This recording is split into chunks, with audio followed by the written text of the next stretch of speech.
प्यारे विद्यार्थियों, बहुत सारा प्यार। मैं संदीप कौर, ਲੈਕਚਰਰ ਪੰਜਾਬੀ, ਸਰਕਾਰੀ ਕੰਨਿਆ ਸੀਨੀਅਰ ਸੈਕੰਡਰੀ ਸਕੂਲ ਕਪੂਰਥਲਾ ਤੋਂ ਅੱਜ ਤੁਹਾਡੇ ਨਾਲ ਜਿਸ ਨਵੇਂ ਵਿਸ਼ੇ ਤੇ ਗੱਲ ਕਰਨ ਜਾ ਰਹੀ ਹਾਂ ਉਹ ਵਿਸ਼ਾ ਹੈ ਸਵੈ-ਮਾਣ। ਆਪਣੇ ਆਪ ਬਾਰੇ ਜਾਣਨਾ, ਆਪਣੀਆਂ ਐਬਿਲਿਟੀਜ਼ ਨੂੰ ਜਾਣਨਾ, ਜਿਸ ਨੂੰ ਅਸੀਂ ਆਤਮ ਸਨਮਾਨ ਕਹਿੰਦੇ ਹਾਂ।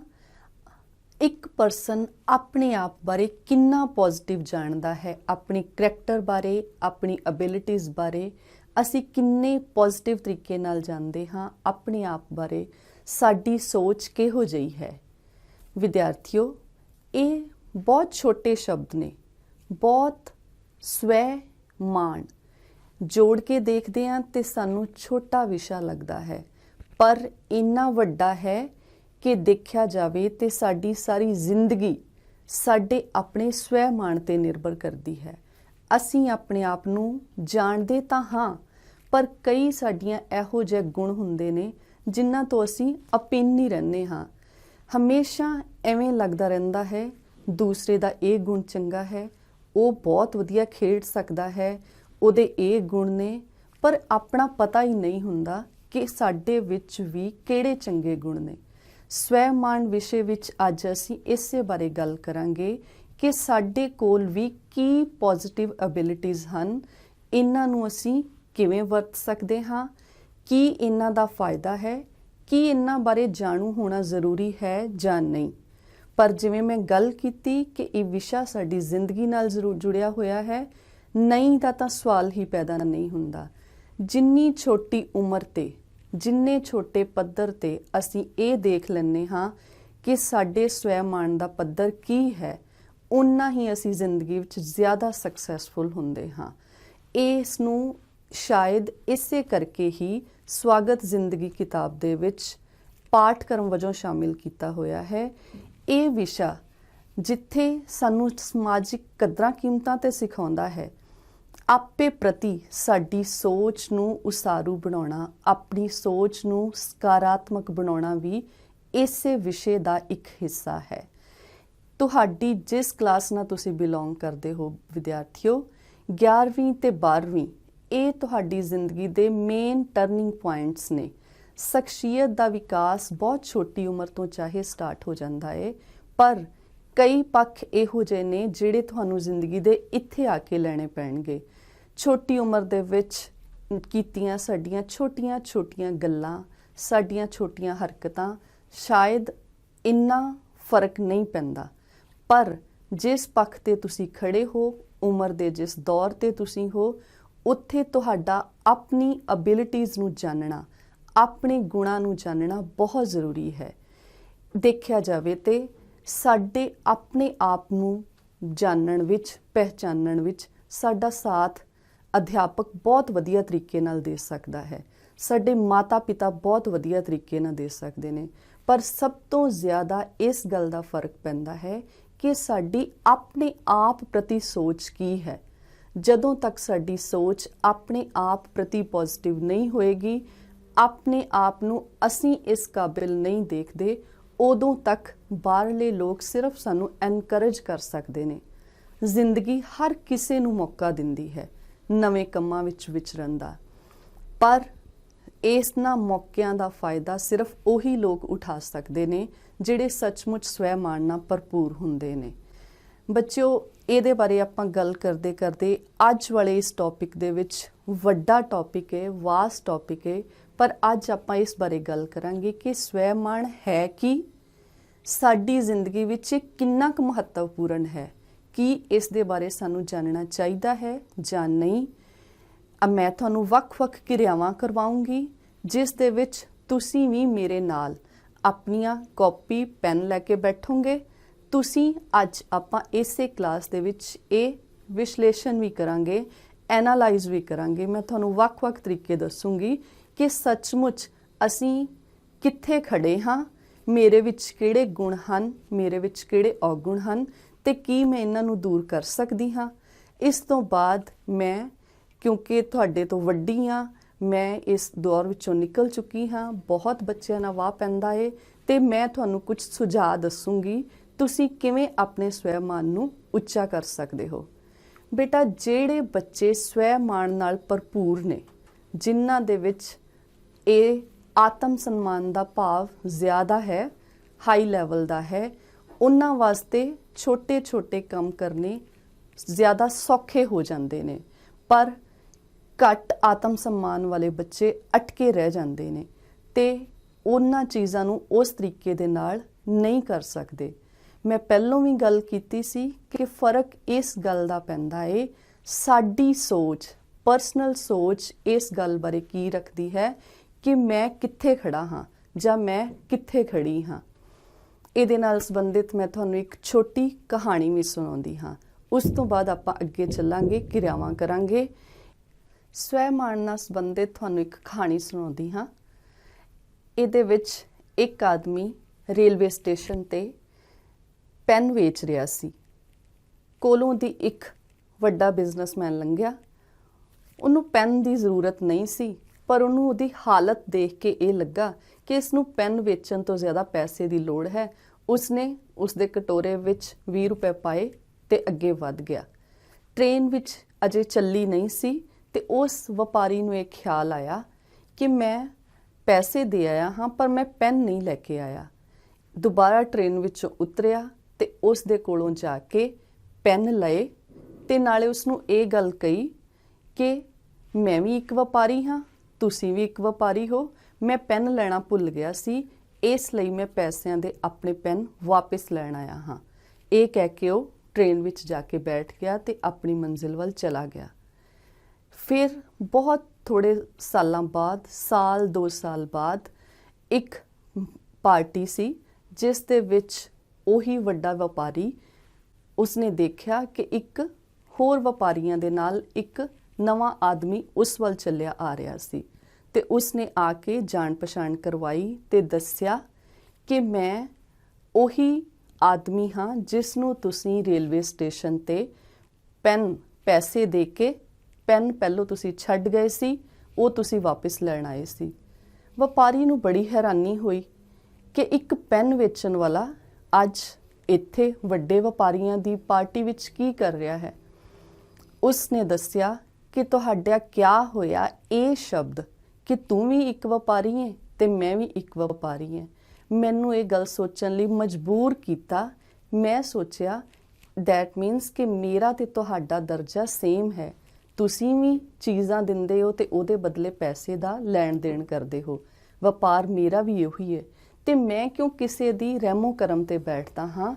ਉਸਨੇ ਆਪਣੀ ਐਬਿਲਿਟੀ ਨੂੰ ਪਛਾਣਿਆ ਤੇ ਕਹਿੰਦਾ ਹੈ ਕਿ ਮੈਂ ਉਸ ਤੋਂ ਬਾਅਦ ਜਿਹੜੇ ਉਹ ਪੈਨ ਵੇਚਦਾ ਸੀ, ਆਪਣੇ ਕੰਮ ਨੂੰ ਥੋੜਾ ਹੋਰ ਵਧਾਉਣਾ ਸ਼ੁਰੂ ਕੀਤਾ, ਇੱਧਰ ਉੱਧਰ ਵੇਚ ਕੇ। ਇਸ ਤੋਂ ਬਾਅਦ ਮੈਂ ਕਿਤਾਬਾਂ ਦਾ ਵਪਾਰ ਸ਼ੁਰੂ ਕੀਤਾ।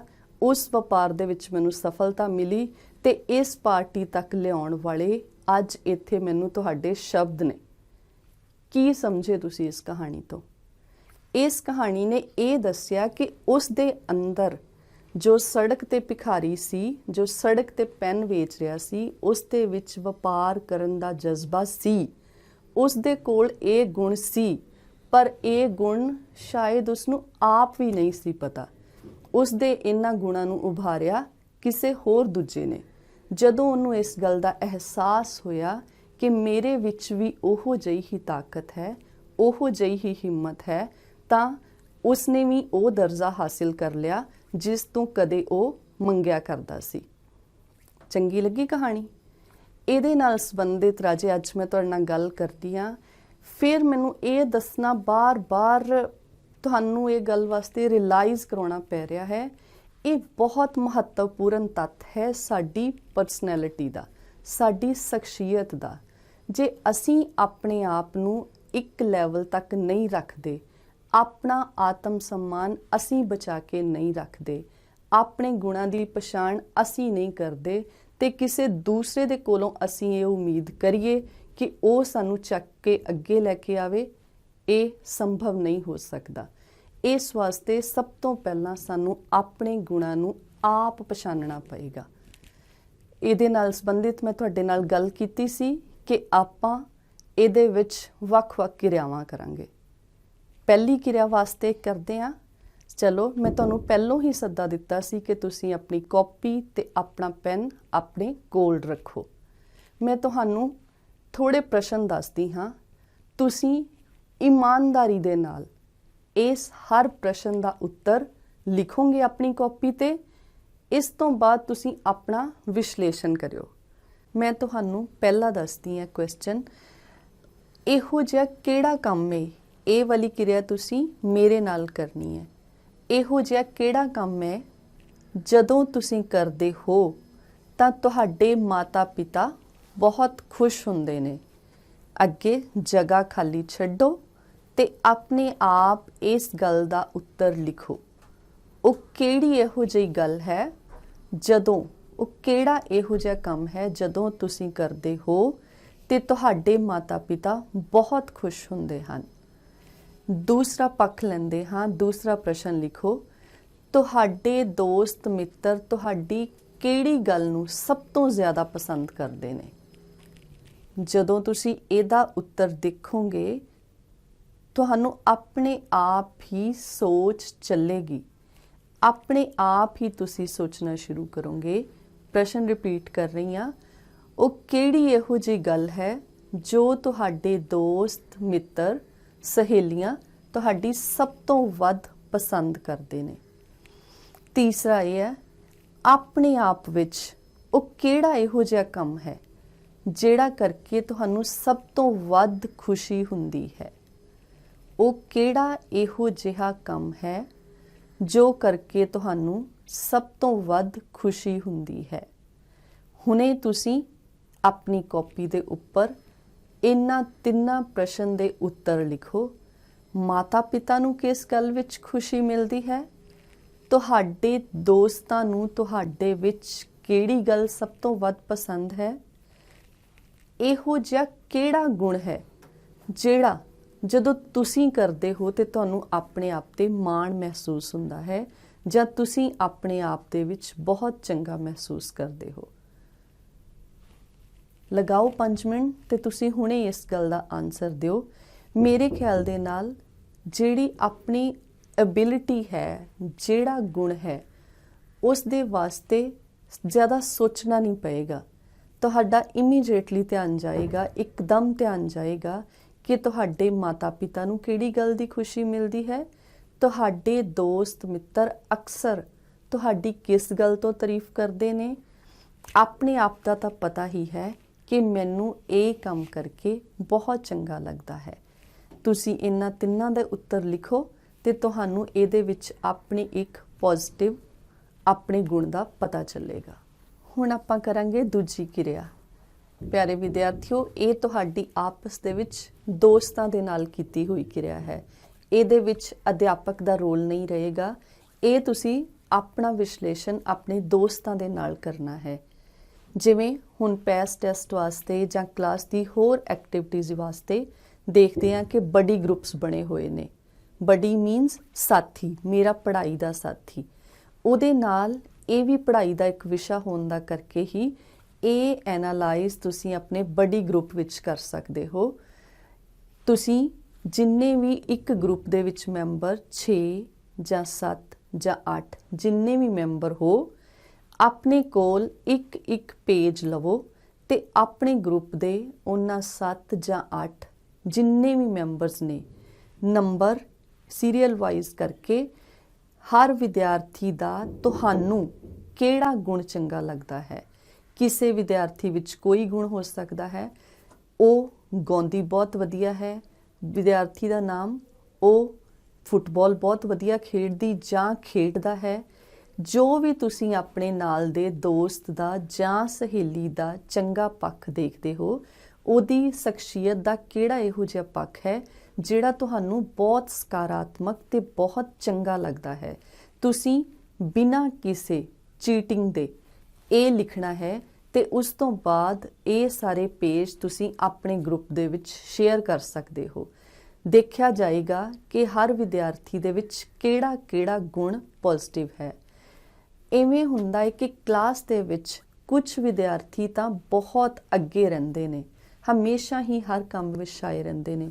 ਉਹ ਅਧਿਆਪਕ ਦੀ ਮਦਦ ਵੀ ਕਰਦੇ ਨੇ, ਉਹ ਕਲਾਸ ਨੂੰ ਵੀ ਕੰਟਰੋਲ ਕਰਦੇ ਨੇ ਤੇ ਕਲਾਸ ਦਾ ਕੋਈ ਵੀ ਕੰਮ ਹੋਵੇ ਜਾਂ ਸਕੂਲ ਪੱਧਰ ਦਾ ਕੋਈ ਵੀ ਕੰਮ ਹੁੰਦਾ ਏ, ਉਹਨਾਂ ਵਿੱਚ ਝਿਜਕ ਨਹੀਂ ਹੁੰਦੀ ਕਿ ਅਸੀਂ ਨਹੀਂ ਕਰ ਸਕਦੇ। ਪਰ ਕੁਝ ਬੱਚੇ ਜਿਹੜੇ ਕਲਾਸ ਵਿੱਚ ਬਹੁਤ ਪੈਸਿਵ ਚੁੱਪ ਕਰਕੇ ਬੈਠੇ ਰਹਿੰਦੇ ਨੇ, ਉਹਨਾਂ ਨੂੰ ਲੱਗਦਾ ਹੈ ਕਿ ਕੰਮ ਚੱਲੀ ਜਾ ਰਿਹਾ ਹੈ, ਸਾਡੀ ਕੀ ਲੋੜ ਹੈ, ਸਾਡਾ ਕੁਝ ਬੋਲਣਾ, ਸਾਡਾ ਕੁਝ ਕਰਨਾ, ਕੀ ਫਰਕ ਪੈਂਦਾ ਹੈ ਕਲਾਸ ਨੂੰ। ਹੋ ਸਕਦਾ ਹੈ ਉਹਨਾਂ ਬੱਚਿਆਂ ਦੇ ਬੋਲਣ ਦਾ ਜਾਂ ਉਹਨਾਂ ਬੱਚਿਆਂ ਦੇ ਕੁਝ ਨਾ ਕਰਨ ਦਾ ਫਰਕ ਕਲਾਸ ਨੂੰ ਤੇ ਨਾ ਪਵੇ, ਉਹਨਾਂ ਦਾ ਫਰਕ ਉਹਨਾਂ ਦੀ ਆਪਣੀ ਜ਼ਿੰਦਗੀ ਤੇ ਪਵੇਗਾ। ਇਸ ਗੱਲ ਦਾ ਅਸਰ ਸਾਡੇ ਆਪਣੇ ਆਪ ਤੇ ਪਵੇਗਾ ਕਿ ਅਸੀਂ ਆਪਣੇ ਗੁਣਾਂ ਨੂੰ ਜੇ ਪਛਾਣੀਏ ਤੇ ਉਹਨਾਂ ਨੂੰ ਅੱਗੇ ਲੈ ਕੇ ਆਈਏ, ਤਾਂ ਕਿ ਅਸੀਂ ਆਪਣੀ ਉਹਦੇ ਸਹਾਰੇ ਹੀ ਆਪਣੀ ਮੰਜ਼ਿਲ ਤੱਕ ਪਹੁੰਚ ਸਕੀਏ। ਹੁਣ ਗੱਲ ਕਰਾਂਗੇ ਆਪਾਂ ਤੀਸਰੀ ਕਿਰਿਆ ਦੀ। ਪਹਿਲੀ ਕਿਰਿਆ ਸੀ ਜਿਸ ਵਿੱਚ ਤੁਸੀਂ ਅਧਿਆਪਕ ਦੀ ਮਦਦ ਲੈਣੀ ਸੀ, ਸਕੂਲ ਪੱਧਰ ਤੇ, ਘਰ ਦੇ ਪੱਖ ਤੇ ਆਪਣੇ ਆਪ ਦੇ ਪੱਖ ਤੇ ਤੁਸੀਂ ਆਪਣਾ ਕਿਹੜਾ ਪੱਖ ਉਚੇਰਾ ਸਮਝਦੇ ਹੋ। ਦੂਸਰੀ ਕਿਰਿਆ ਆਪਾਂ ਕੀਤੀ ਆਪਣੇ ਵਿਦਿਆਰਥੀ ਸਾਥੀਆਂ ਦੇ ਨਾਲ, ਕਿਉਂਕਿ ਸਾਡੇ ਦੋਸਤ ਵੀ ਸਾਡੇ ਉਹ ਸਾਰੇ ਗੁਣਾਂ ਬਾਰੇ ਜਾਣਦੇ ਨੇ ਜਿਹੜੇ ਸਾਡੇ ਵਿੱਚ ਹਨ, ਕਿਉਂਕਿ ਕਈ ਬੱਚੇ ਸ਼ਰਮਾਕਲ ਹੋਣ ਕਰਕੇ ਜਾਂ ਆਪਣੇ ਆਪ ਤੱਕ ਸੀਮਤ ਹੋਣ ਕਰਕੇ ਕਲਾਸ ਵਿੱਚ ਖੁੱਲ੍ਹ ਕੇ ਨਹੀਂ ਵਿਚਰਦੇ, ਪਰ ਉਹ ਆਪਣੇ ਸਾਥੀ ਪੱਧਰ ਤੱਕ ਆਪਣੇ ਹਮਜਮਾਤੀਆਂ ਦੇ ਨਾਲ ਬਹੁਤ ਖੁੱਲ੍ਹ ਕੇ ਵਿਚਰਦੇ ਨੇ।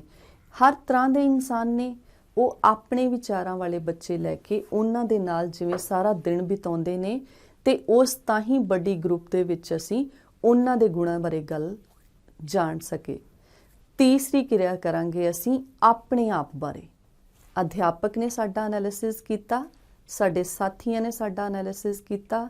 ਤੀਸਰਾ ਵਿਸ਼ਲੇਸ਼ਣ ਅਸੀਂ ਕਰਾਂਗੇ ਆਪਣੇ ਆਪ ਬਾਰੇ ਇਮਾਨਦਾਰੀ ਦੇ ਨਾਲ। ਜਿਵੇਂ ਮੈਂ ਤੁਹਾਨੂੰ ਪਹਿਲਾਂ ਵੀ ਕਿਹਾ ਸੀ, ਤੁਹਾਡਾ ਕਾਪੀ ਪੈਨ ਜੇ ਤੁਹਾਡੇ ਕੋਲ ਹੋਵੇ ਤੇ ਤੁਸੀਂ ਇਹ ਪ੍ਰਸ਼ਨ ਇਹਨਾਂ ਦੇ ਉੱਤਰ ਵੀ ਦਿਓ। ਰਾਜੇ, ਕਈ ਪ੍ਰਸ਼ਨ ਇਹੋ ਜਿਹੇ ਹੋਣਗੇ ਜਿਨ੍ਹਾਂ ਦਾ ਉੱਤਰ ਤੁਹਾਡੇ ਦਿਮਾਗ 'ਚ ਇੱਕਦਮ ਨਹੀਂ ਆਏਗਾ।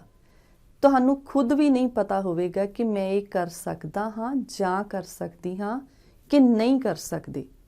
ਮੇਰੇ ਕੋਲ ਤੁਹਾਡੇ ਇਸ ਵਾਸਤੇ 3 ਮੈਂ ਤੁਹਾਨੂੰ ਕਾਲਮ ਬਣਾਉਂਗੀ, ਤੁਸੀਂ ਆਪਣੀ ਕਾਪੀ ਤੇ ਇਹਦੇ ਨਾਲ ਸੰਬੰਧਿਤ 3 ਹਿੱਸਿਆਂ ਵਿੱਚ ਵੰਡੋ। ਇੱਕ ਦੇ ਉੱਪਰ ਲਿਖੋ ਹਾਂ, ਦੂਸਰੇ ਕਾਲਮ ਦੇ ਵਿੱਚ ਤੁਸੀਂ ਨਹੀਂ ਦੀ ਕਰ ਸਕਦੇ ਹੋ, ਤੇ ਤੀਸਰੇ ਦੇ ਵਿੱਚ ਤੁਸੀਂ ਸ਼ਾਇਦ ਕੋਈ ਗੁਣ ਇਹੋ ਜਿਹਾ ਵੀ ਹੋ ਸਕਦਾ ਹੈ, ਕਦੇ ਤੁਸੀਂ ਬਹੁਤ ਵਧੀਆ ਪਰਫਾਰਮ ਕਰ ਸਕਦੇ ਹੋਵੋ, ਕਿਸੇ ਸਥਿਤੀ ਦੇ ਵਿੱਚ ਤੁਸੀਂ ਨਾ ਕਰ ਸਕਦੇ ਹੋਵੋ। ਇਹ ਸਥਿਤੀ ਨੂੰ ਵੀ ਆਪਾਂ ਧਿਆਨ ਵਿੱਚ ਰੱਖਾਂਗੇ। ਕਿਹੜੇ ਕੰਮ ਬਿਲਕੁਲ ਸਾਨੂੰ ਪਤਾ ਹੈ ਕਿ ਹਾਂ ਮੇਰੇ ਦਿਮਾਗ 'ਚੋਂ ਆ ਰਿਹਾ ਹੈ, ਮੇਰੇ 'ਚ ਇਹ ਗੁਣ ਹੈ ਤੇ ਹੈ। ਕਿਹੜਾ ਗੁਣ ਹੈ ਜਿਹਦੇ ਨਾਲ ਮੈਨੂੰ ਬਿਲਕੁਲ ਕੋਈ ਇੰਟਰਸਟ ਨਹੀਂ ਹੈ, ਨਹੀਂ ਮੇਰਾ ਕੋਈ ਇਹਦੇ ਨਾਲ ਵਾਸਤਾ ਨਹੀਂ ਹੈ, ਉਹਨੂੰ ਵੀ ਅਸੀਂ ਪਾਸੇ ਰੱਖਾਂਗੇ। ਪਰ ਕਈ ਸਿਚੁਏਸ਼ਨ ਇਹੋ ਜਿਹੀਆਂ ਹੁੰਦੀਆਂ ਨੇ ਕਿ ਸ਼ਾਇਦ ਮੌਕਾ ਮਿਲਣ ਤੇ ਅਸੀਂ ਉਹਦੇ ਵਿੱਚ ਪਰਫਾਰਮ ਕਰ ਸਕਦੇ ਹਾਂ। ਮੌਕਾ ਸਹੀ ਮਿਲੇ ਤੇ ਸ਼ਾਇਦ ਇਹ ਗੁਣ ਸਾਡੇ ਵਿੱਚ ਪਨਪ ਸਕਦਾ ਹੈ। ਜਿਹੜੇ ਉਹ ਸ਼ਾਇਦ ਵਾਲੇ ਗੁਣ ਨੇ, ਆਪਾਂ ਇਹ ਵੀ ਦੇਖਾਂਗੇ ਕਿ ਕਿੰਨੇ ਸਾਡੇ ਵਿਚਾਰ ਇਹੋ ਜਿਹੇ ਨੇ, ਕਿੰਨੇ ਹਾਂ ਵਾਲੇ ਨੇ, ਕਿੰਨੇ ਨਾ ਵਾਲੇ ਨੇ ਤੇ ਕਿੰਨੇ ਸ਼ਾਇਦ ਵਾਲੇ ਨੇ। ਮੇਰਾ ਪਹਿਲਾ ਪ੍ਰਸ਼ਨ ਹੈ, ਮੈਂ ਬਹੁਤ ਵਧੀਆ ਗਾ ਸਕਦੀ ਹਾਂ ਜਾਂ ਗਾ ਸਕਦਾ ਹਾਂ। ਤੁਸੀਂ ਆਪਣੇ ਮੁਤਾਬਿਕ ਇਹਦਾ ਉੱਤਰ ਲਿਖੋ, ਹਾਂ, ਨਾ ਜਾਂ ਸ਼ਾਇਦ, ਕਿਉਂਕਿ ਸਿਚੁਏਸ਼ਨ ਕੋਈ ਵੀ ਹੋ ਸਕਦੀ ਹੈ।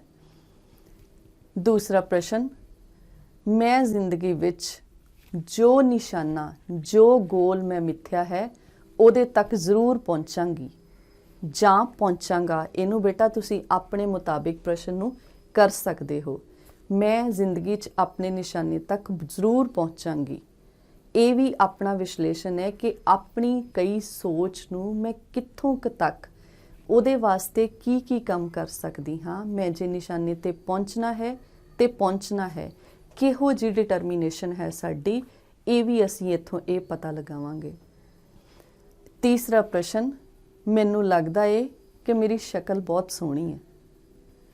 ਇਹ ਜਿਹੜੀ ਉਮਰ ਹੈ ਇਹਦੇ ਵਿੱਚ ਹਰ ਕੋਈ ਆਪਣੇ ਆਪ ਪ੍ਰਤੀ ਅਵੇਅਰ ਹੁੰਦਾ ਏ। ਤੁਸੀਂ ਆਪਣੇ ਆਪ ਬਾਰੇ ਕੀ ਸੋਚਦੇ ਹੋ? ਸੱਚਮੁੱਚ ਤੁਸੀਂ ਆਪਣੇ ਆਪ ਨੂੰ ਬਹੁਤ ਸੋਹਣਾ ਸਮਝਦੇ ਹੋ? ਤੁਸੀਂ ਆਪਣੇ ਕਿਸੇ ਖਾਸ ਗੱਲ ਨੂੰ ਨਾਪਸੰਦ ਕਰਦੇ ਹੋ ਤੇ ਸ਼ਾਇਦ ਪਤਾ ਨਹੀਂ ਕਿ ਮੈਂ ਬਾਕੀਆਂ ਨੂੰ ਚੰਗੀ ਲੱਗਦੀ ਹਾਂ ਕਿ ਨਹੀਂ। ਆਪਾਂ ਬਾਅਦ ਵਿੱਚ ਵਿਸ਼ਲੇਸ਼ਣ ਕਰਾਂਗੇ, ਐਨਾਲਿਸਿਸ ਕਰਾਂਗੇ ਤੇ ਇਸ ਗੱਲ ਬਾਰੇ ਵੀ ਗੱਲ ਕਰਾਂਗੇ ਕਿ ਕਿਹੜੀ ਗੱਲ ਦੇ ਨਾਲ ਫਰਕ ਸਾਨੂੰ ਪੈਂਦਾ ਏ ਤੇ ਕਿਹੜੇ ਸਾਡੇ ਗੱਲ ਦੇ ਨਾਲ ਫਰਕ ਦੂਜਿਆਂ ਨੂੰ ਪੈਂਦਾ ਹੈ। ਇਹ ਵਾਲਾ ਕੁਐਸਚਨ ਵੀ ਜਿਹੜੇ ਗੁਣ ਨੇ ਇਹ ਸਾਡੇ ਅੰਦਰੂਨੀ ਵੀ ਹੋ ਸਕਦੇ ਨੇ, ਬਾਹਰੀ ਦਿੱਖ ਵਾਲੇ ਵੀ ਹੋ ਸਕਦੇ ਨੇ। ਕਈ ਵਾਰ ਸਾਡੇ ਵਿੱਚ ਬਹੁਤ ਜ਼ਿਆਦਾ ਕੌਨਫੀਡੈਂਸ ਹੁੰਦਾ ਹੈ, ਬਹੁਤ ਵਿਸ਼ਵਾਸ ਨਾਲ, ਆਤਮ ਵਿਸ਼ਵਾਸ ਨਾਲ ਭਰੇ ਹੁੰਨੇ ਹਾਂ, ਪਰ ਸਾਨੂੰ ਹੈਜ਼ਿਟੇਸ਼ਨ ਕੀ ਲੱਗਦੀ ਹੈ ਕਿ ਮੈਂ ਇਸ ਗੱਲ ਵਾਸਤੇ ਸਟੇਜ ਤੇ ਜਾਊਂਗੀ ਤੇ ਪਤਾ ਨਹੀਂ ਮੈਂ ਠੀਕ ਲੱਗੂੰਗੀ, ਮੈਂ ਕਰ ਪਾਊਂਗੀ, ਇਹ ਹੋ ਸਕੇਗਾ। ਇਸ ਵਾਸਤੇ ਇਸ ਪੱਖ ਵੱਲ ਵੀ ਧਿਆਨ ਦੇਣਾ ਪਵੇਗਾ ਕਿ ਕੀ ਮੇਰੀ ਸ਼ਕਲ ਬਹੁਤ ਸੋਹਣੀ ਹੈ, ਮੈਂ ਇਸ ਬਾਰੇ ਕੀ ਸੋਚਦੀ ਹਾਂ। ਅਗਲਾ ਪ੍ਰਸ਼ਨ, ਮੇਰੀ ਸਾਰੀ ਕਲਾਸ ਦੇ ਵਿੱਚ ਕੋਈ ਵੀ ਮੇਰੇ ਵਰਗਾ ਟੇਬਲ ਟੈਨਿਸ ਨਹੀਂ ਖੇਡ ਸਕਦਾ। ਮੇਰੀ ਸਾਰੀ ਕਲਾਸ ਵਿੱਚ ਕੋਈ ਵੀ ਵਿਦਿਆਰਥੀ ਮੇਰੇ ਵਰਗਾ ਟੇਬਲ ਟੈਨਿਸ ਨਹੀਂ ਖੇਡ ਸਕਦਾ। ਹਾਂ, ਨਹੀਂ ਜਾਂ ਸ਼ਾਇਦ। ਇਹ ਵਾਲੀ ਜਿਹੜੀ ਗੇਮ ਆ, ਤੁਸੀਂ ਟੇਬਲ ਟੈਨਿਸ ਦੀ ਗੱਲ ਜਾਂ ਤੁਹਾਡੇ ਵਿੱਚ ਗੁਣ ਕਿਸੇ ਹੋਰ ਖੇਡ ਦਾ ਵੀ ਹੋ ਸਕਦਾ ਹੈ ਤੇ ਤੁਸੀਂ ਜ਼ਰੂਰੀ ਨਹੀਂ ਕਿ ਗੱਲ ਟੇਬਲ ਟੈਨਿਸ ਤੱਕ ਹੀ ਸੀਮਤ ਰਵੇ। ਕੋਈ ਵੀ ਖੇਡ ਜਿਹੜੀ ਤੁਸੀਂ ਖੇਡ ਸਕਦੇ ਹੋ। ਜੇ ਤੁਹਾਨੂੰ ਲੱਗਦਾ ਹੈ ਕਿ ਤੁਹਾਡੀ ਕਲਾਸ ਦੇ ਵਿੱਚ ਕੋਈ ਮੇਰੇ ਵਰਗਾ ਬਾਸਕਟਬਾਲ ਨਹੀਂ ਖੇਡ ਸਕਦਾ, ਕੋਈ ਮੇਰੇ ਵਰਗਾ ਫੁੱਟਬਾਲ ਨਹੀਂ ਖੇਡ ਸਕਦਾ, ਤੇ ਇਹ ਵੀ ਤੁਹਾਡੀ ਸ਼ਖਸੀਅਤ ਦਾ ਇੱਕ ਚੰਗਾ ਗੁਣ ਹੈ। ਗੇਮ, ਖੇਡ ਕੋਈ ਵੀ ਹੋ ਸਕਦੀ ਹੈ। ਅਸੀਂ ਇਹ ਦੇਖਣਾ ਹੈ ਕਿ ਮੈਂ ਆਪਣੇ ਆਪ ਨੂੰ ਕਿੱਥੇ ਰੱਖਦੀ ਹਾਂ। ਅਗਲਾ ਪ੍ਰਸ਼ਨ, ਜ਼ਿੰਦਗੀ ਜਾਂ ਕਲਾਸ ਵਿੱਚ ਬੜਾ ਕੁਝ ਇਹੋ ਜਿਹਾ ਵਾਪਰਦਾ ਹੈ ਜਿਹੜਾ ਪਸੰਦ ਨਹੀਂ ਹੁੰਦਾ। ਜ਼ਰੂਰੀ ਨਹੀਂ ਕਿ ਹਰ ਕੁਝ, ਸਭ ਕੁਝ ਸਾਡੇ ਮੁਤਾਬਿਕ ਹੀ ਚੱਲੇ। ਮੇਰੇ ਵਿੱਚ ਇੰਨਾ ਜਜ਼ਬਾ ਹੈ, ਮੈਂ ਸ਼ਰੇਆਮ ਮੂੰਹ ਤੇ ਕਹਿ ਸਕਦੀ ਹਾਂ ਜਾਂ ਕਹਿ ਸਕਦਾ ਹਾਂ। ਇਸ ਗੱਲ ਦਾ ਜਵਾਬ ਵੀ ਤੁਸੀਂ ਕਲੀਅਰ ਦੇਣਾ ਹੈ। ਮੈਂ ਆਪਣੀ ਪਸੰਦ ਜਾਂ ਨਾਪਸੰਦ ਦੂਜਿਆਂ ਨੂੰ ਦੱਸਣ ਦੀ ਹਿੰਮਤ ਰੱਖਦੀ ਹਾਂ। ਮੇਰੇ 'ਚ ਇੰਨਾ ਜਜ਼ਬਾ ਹੈ ਕਿ ਕੀ ਮੈਂ ਆਪਣੀ ਪਸੰਦ ਜਾਂ ਨਾਪਸੰਦ ਦੂਸਰੇ ਦੇ ਸਾਹਮਣੇ ਬੇਝਿਜਕ ਕਹਿ ਸਕਦੀ ਹਾਂ। ਇਹਦਾ ਵੀ ਤੁਸੀਂ ਐਨਾਲਿਸਿਸ ਇਹਨਾਂ ਤਿੰਨਾਂ ਦੇ ਵਿੱਚੋਂ ਕਰਨਾ ਹੈ। ਅਗਲਾ ਪ੍ਰਸ਼ਨ, ਮੇਰੀ ਕਲਾਸ ਦੇ ਹੁਸ਼ਿਆਰ ਵਿਦਿਆਰਥੀਆਂ ਵਿੱਚ ਮੇਰਾ ਨਾਮ ਆਉਂਦਾ ਹੈ। ਮੇਰਾ ਨਾਮ ਮੇਰੀ ਕਲਾਸ ਦੇ ਹੁਸ਼ਿਆਰ ਵਿਦਿਆਰਥੀਆਂ ਵਿੱਚ ਆਉਂਦਾ ਹੈ। ਇਹ ਸਾਨੂੰ ਪੜ੍ਹਾਈ ਵਾਸਤੇ ਆਪਣਾ ਐਨਾਲਿਸਿਸ ਕਰਾਏਗਾ। ਇਹ ਜਿੰਨੇ ਬੇਟਾ ਮੈਂ ਕੁਐਸਚਨੇਅਰ ਬਣਾਇਆ ਹੈ, ਜਿੰਨੇ ਪ੍ਰਸ਼ਨ ਬਣਾਏ ਨੇ, ਕੋਸ਼ਿਸ਼ ਕੀਤੀ ਹੈ ਕਿ ਮੈਂ ਸਾਰੇ ਪੱਖ ਦੀ ਗੱਲ ਕਰਾਂ। ਕਿਸੇ ਵਿੱਚ ਮੈਂ ਪੜ੍ਹਾਈ ਦਾ ਪੱਖ ਲਿਆ ਹੈ, ਕਿਸੇ ਵਿੱਚ ਮੈਂ ਖੇਡਾਂ ਦੀ ਗੱਲ ਕੀਤੀ ਹੈ, ਕਿਸੇ ਵਿੱਚ ਮੈਂ ਬਾਹਰੀ ਦਿੱਖ ਦੀ ਗੱਲ ਕੀਤੀ ਹੈ, ਕਿਸੇ ਵਿੱਚ ਮੈਂ ਗਾਉਣ ਦੀ ਗੱਲ ਕੀਤੀ ਹੈ, ਜਿਹੜਾ ਸਾਡਾ ਇੰਟਰਨਲ ਸਾਡੀ ਐਬਿਲਿਟੀ ਹੈ। ਇਸ ਵਾਸਤੇ ਐਬਿਲਿਟੀ ਕਿਸੇ ਦੇ ਵਿੱਚ ਕੋਈ ਵੀ ਹੋ ਸਕਦੀ ਹੈ। ਅਗਲਾ ਪ੍ਰਸ਼ਨ ਹੈ, ਮੇਰੇ ਸਾਰੇ ਅਧਿਆਪਕ ਮੈਨੂੰ ਬਹੁਤ ਪਸੰਦ ਕਰਦੇ ਨੇ।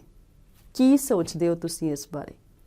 ਹਾਂ, ਨਹੀਂ, ਸ਼ਾਇਦ, ਪਤਾ ਨਹੀਂ, ਮੈਨੂੰ ਤੇ ਇਹ ਮੈਮ ਕਈ ਵਾਰ ਬਹੁਤ ਚੰਗੇ ਤਰੀਕੇ ਨਾਲ ਨਹੀਂ ਬੋਲਦੇ। ਤੁਸੀਂ ਕੀ ਸੋਚਦੇ ਹੋ ਇਸ ਬਾਰੇ? ਇਹ ਵਾਲਾ ਪ੍ਰਸ਼ਨ ਹੈ, ਮੇਰੇ ਸਾਰੇ ਅਧਿਆਪਕ ਮੇਰੇ ਨਾਲ ਬਹੁਤ ਪਿਆਰ ਨਾਲ ਪੇਸ਼ ਆਉਂਦੇ ਨੇ। ਮੈਨੂੰ ਲੱਗ ਰਿਹਾ ਹੈ ਕਿ ਜਿੰਨਾ ਮੈਂ ਟਾਈਮ ਜਾਂ ਜਿੰਨੀ ਮੈਂ ਬੋਲੀ ਹਾਂ, ਮੈਂ ਸ਼ਾਇਦ ਤੁਸੀਂ ਇਹ ਪ੍ਰਸ਼ਨ ਲਿਖ ਲਏ ਹੋਣਗੇ ਤੇ ਤੁਹਾਡੇ ਕੋਲ ਇਹਨਾਂ ਦੇ ਉੱਤਰ ਵੀ ਤਿਆਰ ਹੋ ਗਏ ਹੋਣਗੇ। ਹਾਂ, ਨਹੀਂ ਜਾਂ ਸ਼ਾਇਦ।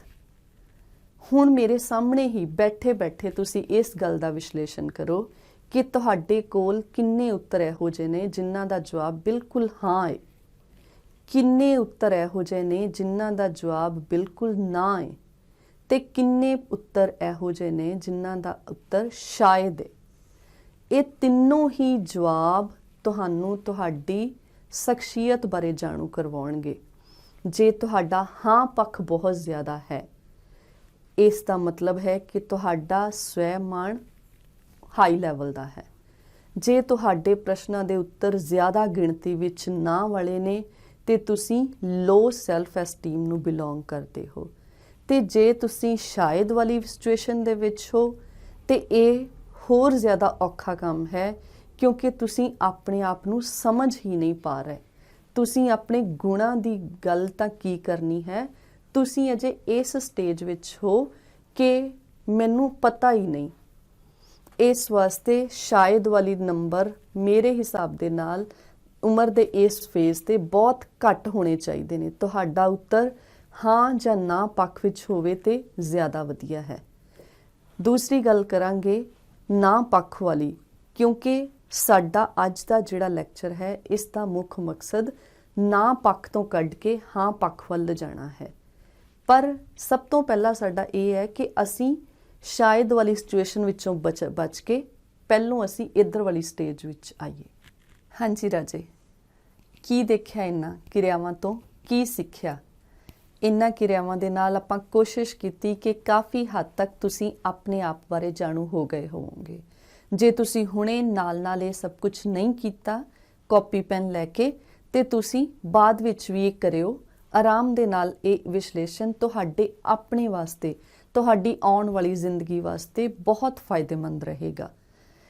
ਜਦੋਂ ਤੱਕ ਸਾਡੇ ਗੁਣਾਂ ਦਾ, ਸਾਡੀ ਕਾਬਲੀਅਤ ਦਾ ਮੁੱਲ ਸਾਨੂੰ ਆਪ ਵੀ ਪਤਾ ਨਹੀਂ ਹੁੰਦਾ, ਅਸੀਂ ਆਪ ਵੀ ਇਹਦੇ ਬਾਰੇ ਜਾਣੂ ਨਹੀਂ ਹੁੰਦੇ, ਉਦੋਂ ਤੱਕ ਅਸੀਂ ਆਪਣਾ ਮੁੱਲ ਸਹੀ ਨਹੀਂ ਪਾ ਸਕਦੇ।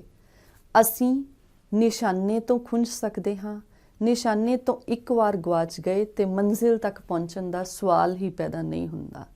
ਬੜੇ ਸਾਰੇ ਫੈਸਲੇ ਅਸੀਂ ਆਪਣੇ ਆਪ ਲੈਣੇ ਹੁੰਦੇ ਨੇ, ਕਿਉਂਕਿ ਚਾਹੇ ਉਹ ਸਬਜੈਕਟ ਚੁਣਨ ਦਾ ਮਾਮਲਾ ਹੋਵੇ, ਚਾਹੇ ਉਹ +2 ਤੋਂ ਬਾਅਦ ਅੱਗੇ ਹੋਰ ਪੜ੍ਹਨ ਦਾ ਹੋਵੇ, ਉਹਦੇ ਵਿੱਚ ਜੇ ਅਸੀਂ ਆਪਣੀ ਕਾਬਲੀਅਤ ਨੂੰ ਪਹਿਚਾਨਿਆ ਹੋਵੇ, ਆਪਣੇ ਗੁਣਾਂ ਨੂੰ ਪਹਿਚਾਨਿਆ ਹੋਵੇ, ਇਹ ਦੇਖਿਆ ਹੋਵੇ ਕਿ ਅਸੀਂ ਕਿਹੜੇ ਫੀਲਡ ਵਿੱਚ ਅੱਗੇ ਜਾ ਸਕਦੇ ਹਾਂ, ਮੇਰਾ ਸੁਭਾਅ ਜਾਂ ਮੇਰੀ ਰੁਚੀ ਦੇ ਮੁਤਾਬਿਕ ਕਿਹੜੀ ਚੀਜ਼ ਜ਼ਿਆਦਾ ਫਾਇਦੇਮੰਦ ਹੈ, ਤਾਂ ਇਸ ਗੱਲ ਵਾਸਤੇ ਵੀ ਸਾਡੇ ਲਈ ਇਹ ਵਿਸ਼ਾ, ਅੱਜ ਦਾ ਪਾਠਕ੍ਰਮ ਬਹੁਤ ਮਹੱਤਵਪੂਰਨ ਰਹੇਗਾ।